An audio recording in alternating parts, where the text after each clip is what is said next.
जय हिंद दोस्तों। Welcome to my channel मुफ्त में शिक्षा। हम लोग क्लास 12th का पॉलिटिकल साइंस का चैप्टर 4 पढ़ रहे हैं। आज हम पढ़ने वाले हैं, है ना। Chapter 4 is India's external relations, है ना। भारत के विदेश संबंध। तो भारत के विदेश संबंध के बारे में हम इस चैप्टर में पढ़ने वाले हैं और ये चैप्टर काफ़ी इंटरेस्टिंग रहने वाला है।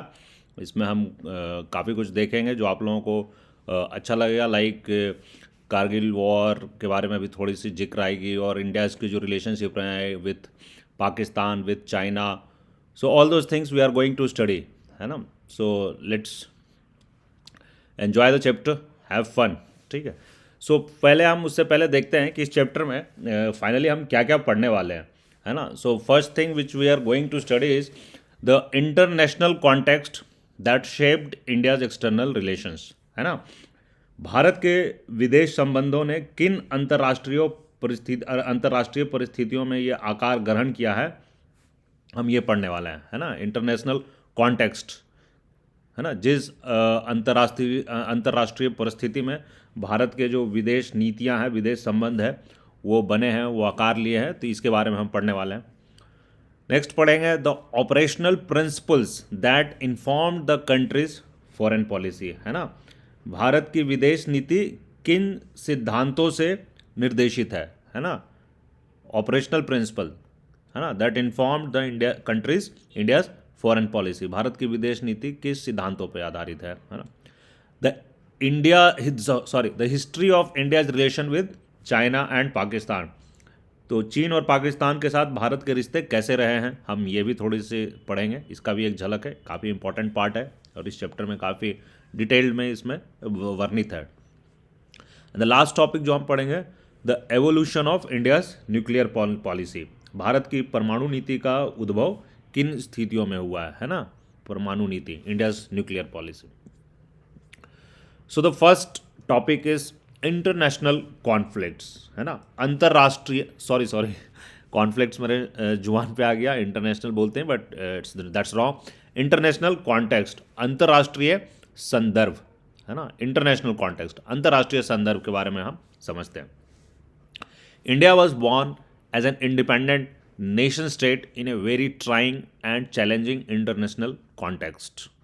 तो ये मैंने आप लोगों को पहले भी पढ़ा रखा है, आप पुराने वीडियोस देखे होंगे तो उसमें अब तक आप लोगों को ये क्लियर हो गया होगा, समझ में आ गया होगा कि भारत का जो उदय हुआ, जन्म हुआ एज एक आज़ाद राष्ट्र के रूप में, इंडिपेंडेंट नेशन के रूप में, इन ए वेरी ट्राइंग और चैलेंजिंग, मतलब बहुत ही चुनौतीपूर्ण परिस्थितियों में, और ख़ास करके जो अंतर्राष्ट्रीय परिस्थितियाँ थी उस समय वो काफ़ी चुनौतीपूर्ण थी। The world had witnessed a devastating war and was grappling with the issue of reconstruction. Another attempt to establish an international body was underway.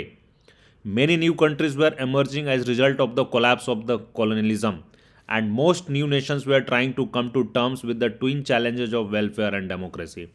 तो उस समय दुनिया में काफ़ी कुछ उथल पुथल मचा हुआ था, है ना, बहुत चुनौतियाँ चल रही थी।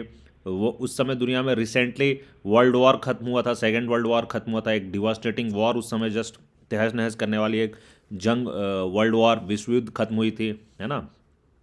सो उसके कारण से जो दुनिया थी वो रिकन्स्ट्रक्शंस, है ना, पुनर्निर्माण के मुद्दों से जूझ रही थी, जुड़ी हुई थी, उसके प्रयास में लगे हुए थे। ठीक है।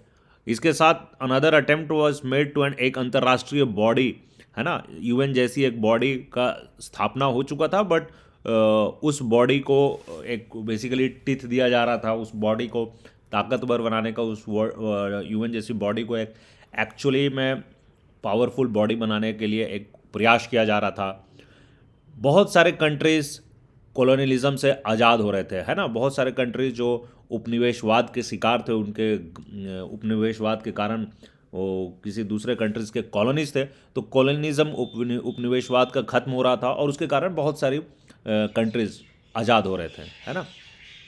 एंड ये जो most of the new Nations, ये जो नए नए राष्ट्र जो उभर कर आ रहे थे, जो आज़ादी प्राप्त कर रहे थे, इनके पास मोस्टली के पास ट्विन चैलेंज था, एक साथ दो चैलेंज एक साथ। एक तो कि इनको वेलफेयर भी करना था, क्योंकि कॉलोनिज्म में इनका काफ़ी कुछ ड्रेन आउट हो चुका था, इनको इकोनॉमिक एंड नेचुरल रिसोर्सेज का काफ़ी ज़्यादा ड्रेन आउट हो चुका था, तो उनका अपने कंट्रीज़ को वेलफेयर के रास्ते पे भी ले जाना था। एंड डेमोक्रेटिक सेटअप भी मेंटेन करनी थी, है ना, लोकतंत्र को भी स्थापित करना था, लोकतंत्र के रास्ते पे भी चलना था। सो ये खुद में एक साथ ट्विन चैलेंज है, दोनों चीज़ को एक साथ लेकर आगे बढ़ना। सो हम देख रहे हैं कि काफ़ी कुछ चैलेंजिंग सिचुएशन था इन वर्ल्ड वाइड जब भारत आज़ाद हुआ। So free India's foreign policy reflected all these concerns in the period immediately after independence. तो आज़ाद भारत की जो विदेश नीति है ये सारे इन चिंताओं को, इन कंसर्न्स को, इन सिचुएशंस को एड्रेस करने का कोशिश किया, है ना, तुरंत आज़ादी के बाद, है ना। Apart from these factors eight global level India had its own share of concerns. और ये अंतर्राष्ट्रीय स्तर पे तो ये जो चुनौतियाँ थी ही, उसके साथ साथ भारत जैसा एक कंट्री का कुछ अपनी भी चिंताएं थी, कुछ अपने भी कंसर्न्स थे, इंडिया के अपने टाइप के कुछ कंसर्न्स थे। The British government left behind the legacy of many international disputes. Partition created its own pressures, and the task of poverty alleviation was already waiting for fulfillment. जो British सरकार थी वो काफ़ी कुछ अंतर्राष्ट्रीय डिस्प्यूट्स छोड़कर चले गए थे, काफ़ी कुछ अंतर्राष्ट्रीय जो विवाद हैं, है ना, उसकी एक विरासत छोड़कर चले गए थे। और भारत पाकिस्तान का विभाजन हुआ था तो इसके कारण कुछ ऑलरेडी पार्टीशन का दबाव था, और वो पार्टीशन के बाद भी काफ़ी कुछ दंगे फसाद हो चुके थे, तो उसका काफ़ी दबाव था कंट्री पे। पैरेलली कंट्री को गरीबी उन्मूलन से बाहर निकलना था, है ना, सो ये इसको भी एड्रेस करना था। So this was the overall context in which India started participating in the world affairs as an independent nation state. तो हम ये बता रहे कि इस परिस्थितियों में, इन संदर्भ में भारत एक स्वतंत्र राष्ट्र के रूप में, इंडिपेंडेंट राष्ट्र के रूप में दुनिया के वर्ल्ड अफेयर्स में भागीदारी लेना स्टार्ट किया। So in a very difficult situation, challenging situation. As a nation born in the backdrop of world war, India decided to conduct its foreign relations with an aim to respect the sovereignty of all other nations and to achieve security through the maintenance of peace. तो चूंकि भारत खुद ही एक world war के backdrop में आज़ाद हुआ था, है ना, तो इंडिया ने डिसाइड किया कि जो इसके विदेश नीति हो, फॉरेन रिलेशनशिप हो, ऐसे हो कि हम दूसरे कंट्री की जो संप्रभुता है, सॉवरेंटी है ना, उसको हम आदर सम्मान दें, रेस्पेक्ट करें। तो एंड शांति को बहाल करते हुए देश की सिक्योरिटी, सुरक्षा को प्राप्त किया जाए, देश को सुरक्षित किया जाए। कैसे? बाय मेंटेनिंग पीस, है ना। ये दो रास्ते को, इन दो चीज़ों को एक साथ प्रायोरिटी दी गई कि हर एक देश की जो संप्रभुता है उसका आदर किया जाए और शांति के रास्ते से, पीस के रास्ते से बढ़ा जाए और उस तरह से सिक्योरिटी अचीव किया जाए। This aim finds an echo in the directive principles of state policy. और ये जो लक्ष्य है इसकी अगर आप प्रतिध्वनि सुनेंगे तो ये आप देखते हैं कि जो हमारे संविधान के नीति निर्देशक तत्व हैं उसमें इसकी प्रतिध्वनि सुनाई पड़ती है। Just as both internal and external factors guide the behavior of an individual or a family, both domestic and international environment influence the foreign policy of nation. तो जैसा दोस्तों किसी भी व्यक्ति या किसी परिवार का जो बिहेवियर है उसको किस पे डिपेंड करता है, वो इंटरनल एंड एक्सटर्नल दोनों फैक्टर से डिपेंड करता है ना। सिर्फ तो ये एक कंट्री भी एक परिवार, एक व्यक्ति की तरह हम देखेंगे, और इसके भी जो बिहेवियर है वो राष्ट्रीय और अंतर्राष्ट्रीय, डोमेस्टिक और इंटरनेशनल जो एनवायरनमेंट है, वातावरण है, उससे इन्फ्लुएंस होती है और उसी इन्फ्लुएंस से उनकी विदेश नीति उस राष्ट्र की बनती है। The developing countries lack the required resources to effectively advocate their concerns in the internal system. तो जो विकासशील कंट्रीज थी, है ना, डेवलपिंग कंट्री, उनके पास उतने संसाधन नहीं थे कि वो प्रभावशाली तरीके से, प्रभावी रूप से अपने कंसर्न्स को अंतर्राष्ट्रीय फोरम में, अंतर्राष्ट्रीय सिस्टम में अपने कंसर्न्स को एडवोकेट कर सके, उनकी वकालत कर सकें। So they pursue more modest goals than the advanced states. तो उन्होंने बहुत ही मोडेस्ट और ज़रूरत भरी जो अपेक्षाएं हैं, जो लक्ष्य है, उसको उन्होंने आगे रखा। They focus more on peace and development in their own neighbourhood. तो उन्होंने क्या किया, सारे जो डेवलपिंग कंट्रीज है मोस्टली इन्होंने पीस और डेवलपमेंट, है ना, शांति और विकास, कहाँ? अपने नेबरहुड में। क्योंकि भाई इनको अभी ये खुद ही छोटे छोटे कंट्रीज और या छोटे या बड़े जो भी है, मतलब I mean to say that land wise छोटे बड़े का मेरा कहना नहीं था, मेरा कहना था कि this countries were not so developed, so this were developing country. तो ये अभी अपने आसपास के इलाकों में ही वहाँ पीस हो जाए, वहाँ विकास हो जाए, इन मुद्दों में ही ये ज़्यादा फोकस किया। Moreover their economic and security dependence on the more powerful states occasionally influences their foreign policy. और इन राष्ट्रों के जो आर्थिक और सुरक्षा के दृष्टिकोण से ये दूसरे राज्यों पे जो पावरफुल राष्ट्र थे उन पे डिपेंडेंट थे। तो इस कारण से जो उनके जो फॉरेन पॉलिसी है उससे भी इन्फ्लुएंस हो जाते थे कि किस पावरफुल कंट्रीज़ के शरण में है या किस पावरफुल कंट्रीज़ के सपोर्ट से उनके अर्थव्यवस्था या उनकी सुरक्षा व्यवस्था को मजबूती मिल रही है। तो ऑफकोर्स उनका जो विदेश नीति था वो उससे इन्फ्लुएंस था। In the period immediately after the Second World War, many developing nations chose to support the foreign policy preferences of powerful countries who were giving them aid or credit. तो of course second world war का जो समय था, उसके बाद का जो समय था, उसमें most of the developing countries, ज़्यादातर जो डेवलपिंग कंट्रीज है, उन्होंने किसको सपोर्ट किया? उन्होंने अपने फॉरेन पॉलिसी को ऐसे सब चूज़ किया कि बेसिकली जो पावरफुल कंट्री, जो मजबूत कंट्रीज उन राष्ट्रों को एड दे रहे थे या क्रेडिट्स दे रहे थे, उनको सहायता प्रदान कर रहे थे, धनराशि प्रदान कर रहे थे, तो वो उस पर डिपेंडेंट हो गई इकोनॉमिकली, तो उनके फॉरेन पॉलिसी भी उन लाइन पे अलाइन हो गई थोड़ी। This resulted in the division of countries of the world into two clear camps. तो इससे क्या होता है? इससे क्या होता है कि पूरी दुनिया जो है उसका जो ऑलमोस्ट जो वर्ल्ड है वो दो कैंप में बट गया, दो डिफरेंट गुट में बट गया।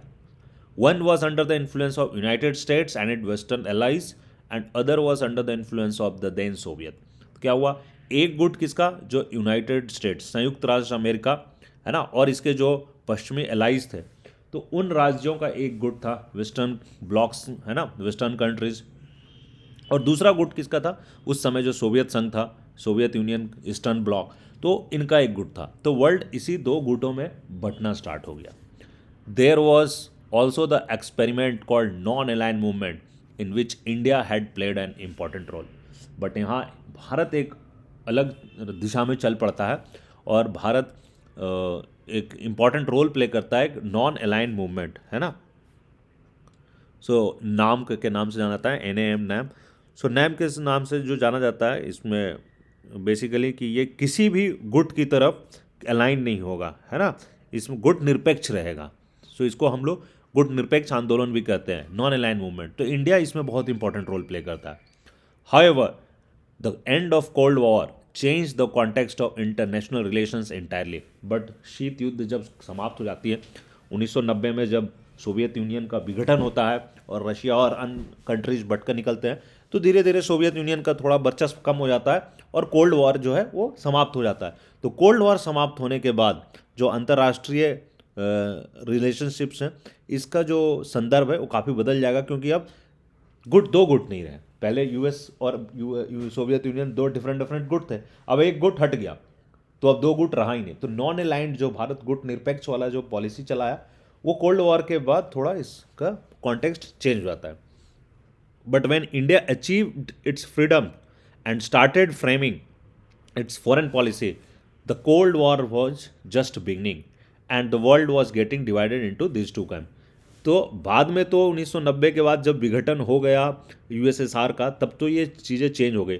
बट जब भारत को आज़ादी मिली थी, जब इंडिया अचीव्ड इंडिपेंडेंस, और उस समय जब भारत अपना फॉरेन पॉलिसी बना रहा था, तो उस समय कोल्ड वॉर तो स्टार्ट ही हो रहा था, है ना। कोल्ड वॉर का तो शुरुआत का समय था एंड वर्ल्ड उस समय दो गुटों में डिवाइड हो रही थी।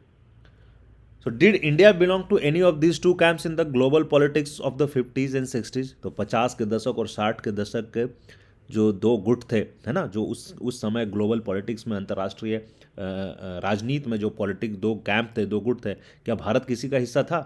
And was it successful in conducting it's foreign policy peacefully and avoiding international conflicts?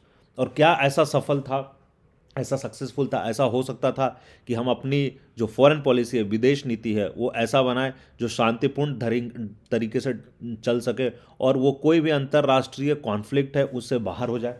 अंतर्राष्ट्रीय कॉन्फ्लिक्ट को अवॉइड कर ले। क्या इतना बनाना पॉसिबल था? काफ़ी डिफिकल्ट था, बिकॉज जब दो गुट में तो पूरी दुनिया बटी हुई है और भारत चाहेगा, भारत जो जबकि कोशिश पूरा किया और काफ़ी हद तक हम सफल भी रहे कि हम गुट निरपेक्ष आंदोलन का लीडर टाइप के रहे, but it was not very easy to remain peaceful and to avoid international conflicts. तो ये टॉपिक यहीं पे समाप्त होता है दोस्तों।